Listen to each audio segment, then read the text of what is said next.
Good people all, we welcome you.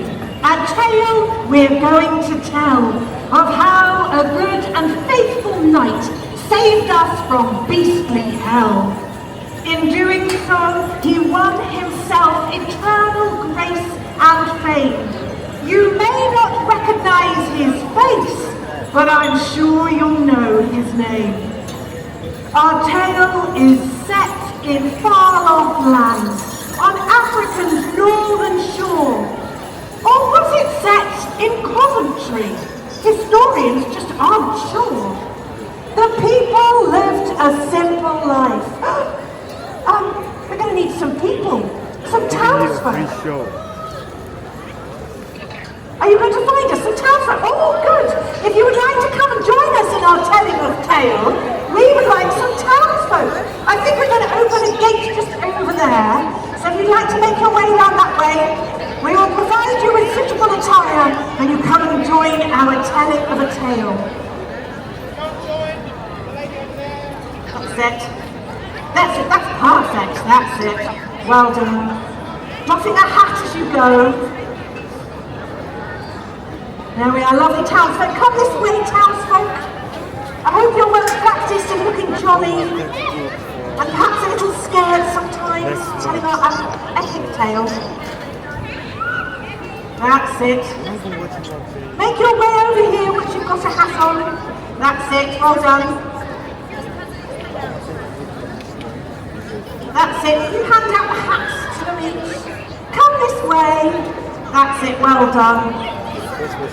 Oh, very good. It's good to have a jester amongst our town. We've got a jester for a few more nights, some farm workers, a lord there as well. There we are. Oh, we've got some sheep. Well, that's good. Let me tell them it's a sheep. There we have a sheep. Well done. Hope you're good at barring. Really? There we are. A fair maid I can see there. Come this way. Once you've got a hat on, make your way over here. And Princess, I think we need to start practicing them with it. They need to be good at working. So could you get them practicing some working?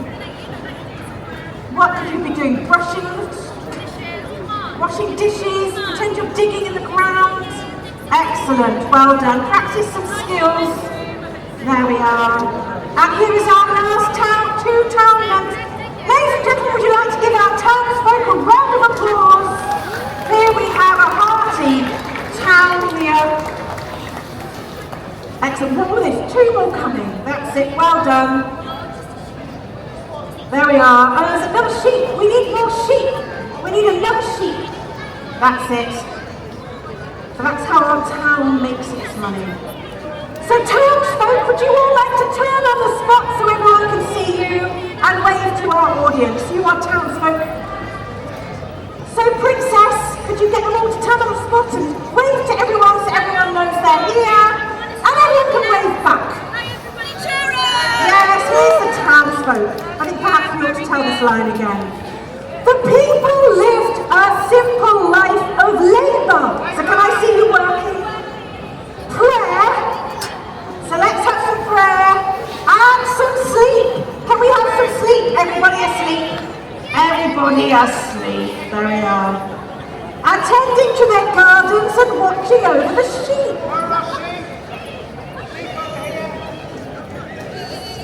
That's it, come this way. There we are, come on sheep. There we are, there's our sheep. Very sweet sheep. The town was circled by a wall to keep out any foes. Outside the walls, there was a lake where sweet fresh water flows. Beside the lake, there was a cave, dark, cavernous and deep, surrounded by the pastures that fed the townsfolk's sheep. Oh, look at this sheep. The town was wisely governed by the local lord and mayor, who was blessed with just one child, a daughter who was fair. She was kind and brave and generous, and she had a lovely voice. Her pa had named her Canada, which was an interesting choice. Canada and the townsfolk had come to the town square and gathered with the other folk who happened happened to be there to celebrate her birthday with a day off from their neighbours by joining hands and dancing in a circle with their neighbours. That's it. Here we are. Right, I'm going to go 4 steps, 1, 2, 3, 4, and then 4 steps back the other way. 1, Oh, how beautiful. Round of applause for our townsfolk dancing here in the middle. Completely unrehearsed, not a spare of a moment. But their peaceful, happy lives were about to be undone. An evil knight was on his way to spoil their joy and fun. Ooh, very good. Ooh. He wore a sash of orange and a feather crest the same. He travelled from a distant land. Sir Donald was his name. He stood before the townspeople, his sword was in his hand. I want your sheep, your gardens, and your beautiful green land. And if you do not humour me, the orange villain cried, I'll make you pay me tariffs and take Canada as my bride. The townspeople were terrified.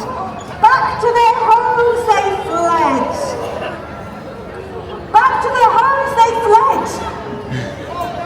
Over there, there's your home over there. Everyone flee over there. Off you go, sheep. All the way over. Quick, quick. Oh, very good sheep noise. Very good. Everyone was overcome with a sense of fear and dread. Sir Donald showed no mercy as he strode up and down, exclaiming that he'd build a great big tower in their town. And as to their fine pastures where the sheep wandered without care, Sir Donald said he'd take the land and build a golf course there. This confused the people, for of golf they'd never heard.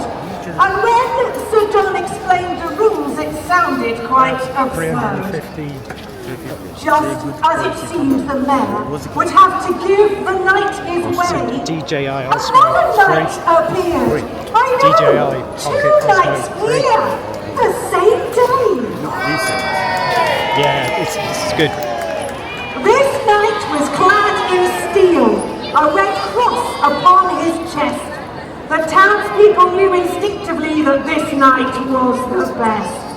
He said his name was George, and he would help people fully. For if one thing really got his goat, then that thing was a bully. George drew his sword, the people cheered.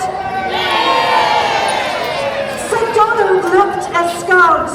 I've never been beat, he boldly cried. I am the best, let's dance. At first, the pair were evenly matched, both struck blows firm and grand.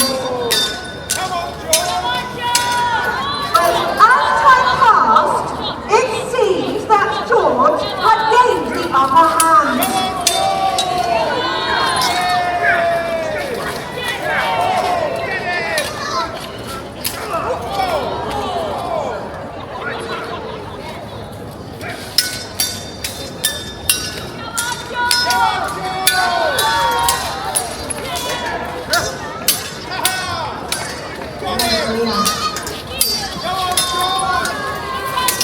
But as it looked as if the orange knight would be defeated, Sir Donald played a trick on George. In other words, he cheated.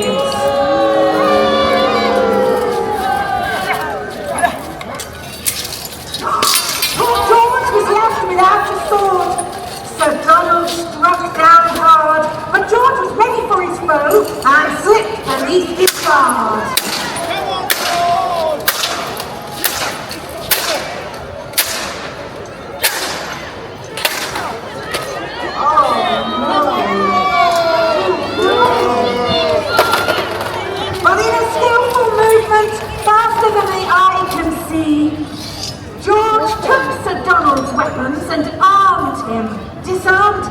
heartily.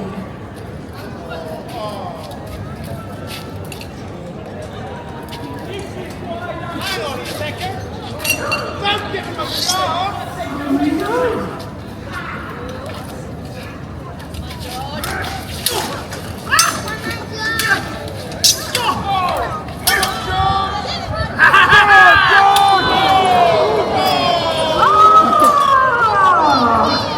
Utterly disarmed, Sir Donald begged for mercy. What should our brave George do?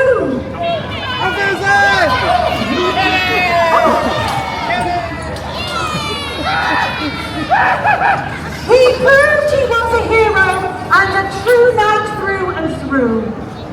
He sent Sir Donald on his way, beaten but still alive, and told him whilst he was about, bullies would never thrive. Off you go, Sir Donald.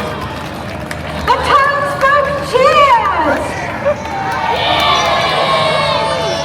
The mayor came forward to offer some reward, but George refused. Instead, he swore an oath upon his sword.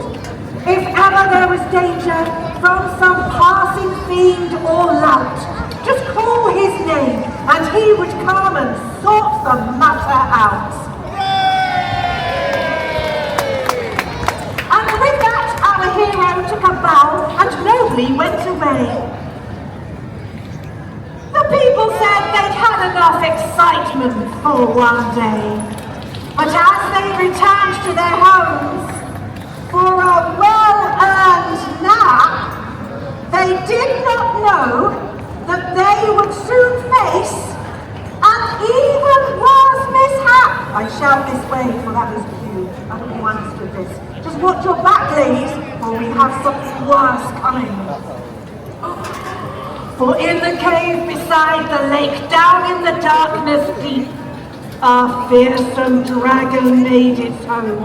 It had been fast asleep, but with the noise of clashing, it had woken from this state and came into the light of day, full of rage and hate. And as it had not eaten for a century or more, it summoned the townsfolk with quite a ferocious roar. The terrified townsfolk could not believe their eyes. A poison-breathing dragon. What a real surprise. Its scales were thick, its claws were sharp, its teeth were gleaming white. It was, as all the folk agreed, the most ferocious sight. The mayor offered it a sheep. The dragon shook its head. It wanted something more to satisfy it when it fed. The mayor explained they'd only sheep in this rural backwater. The dragon looked about and pointed to the poor mayor's daughter. The people knew if they did not give it something to eat, the dragon would destroy them with its breath of fiery heat. The mayor explained his daughter could not face this great ordeal. There were others in the town who might make a more substantial meal. Anybody here want to be a dragon, ma'am? But the dragon had none of it and bid the mayor be quiet because it favoured leaner meat as it was on a diet. Then Canada stepped forward and said she'd pay the price to save the poor townspeople. She would make the sacrifice. She would go to the dragon's cave at sunrise the next day. The dragon seemed placated and went off on its way.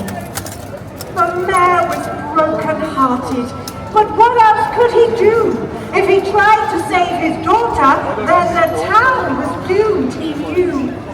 He asked for volunteers, but nobody seemed willing to go to the cave and be the latest dragon filling. And so, next morning, Canada set out along the track towards the cave where she knew she'd become a dragon snack. The dragon was there waiting with evil in its heart to feast upon poor Canada after tearing her apart. The dragon reared, preparing to expel its poisonous breath, to suffocate poor Canada and eat her on her death. But Canada bravely stood her ground, for she had made her choice. She braced herself and yelled, "George!" at the top of her voice. Now, I know, good people, in our story, you're not here. The townspeople are all at home, trembling with fear. Good trembling. Trembling with fear. But to help our story, and to make it more dramatic, if you yell George 2 after 3, then we would be ecstatic. 1, 2, 3. Well done. That's excellent. Now then, as if by magic, George appeared. His sword was in his hand, ready to do battle for the people of this land. The dragon turned and saw its foe, its jaws fixed in a grin, thinking that it saw an appetizer in a tin. The two combatants circled round, both ready for a fight. The dragon breathed its stinky breath to overpower the knight. As the dragon went to crush him, George took a mighty swing and struck the dragon's weak spot just underneath its wings. And as the beast recoiled, George called Canada to make haste, to take her girdle off from where it sat around her waist, and put it round the dragon's arm, then hold it by its length. For George knew that this would drain the fearsome dragon's strength. Canada took her belt off and did as she was bidden, and suddenly the dragon was as weak as a kitten. So Canada was able to lead the dragon down to show it to her father, who was waiting in the town. The mayor and the townspeople were amazed and delighted. The mayor called forward George, and he was immediately knighted. The townspeople all loved him, but they had one complaint, that he was such a hero, he should really be a saint. The dragon was sent packing back to its dingy cave, having promised the mayor solemnly, from now on it would behave. Off you go, dragon. The people cheered for George. The people cheered louder for George. Our story now is done. So George did become Saint George, of all saints, our favourite one. So here's to bullies everywhere. Don't think that we are weak. If we are threatened, then we know whose name we need to speak. From east or west, you come to us and liberties start taking. We've St. George on our side. You'll learn the big mistake you're making. Hooray! St. George! Hooray! Hooray! Now then, all you gathered, could you give a hearty round of applause to our townspeople? And very shortly, our heroes, George here, will be coming through the barriers just there. So if you would like to meet him in nice friends, have an image taken with him, then please do make your way round there. Thank you very much for your attention. We hope you enjoy the rest of your day here in the city of London. Thank you.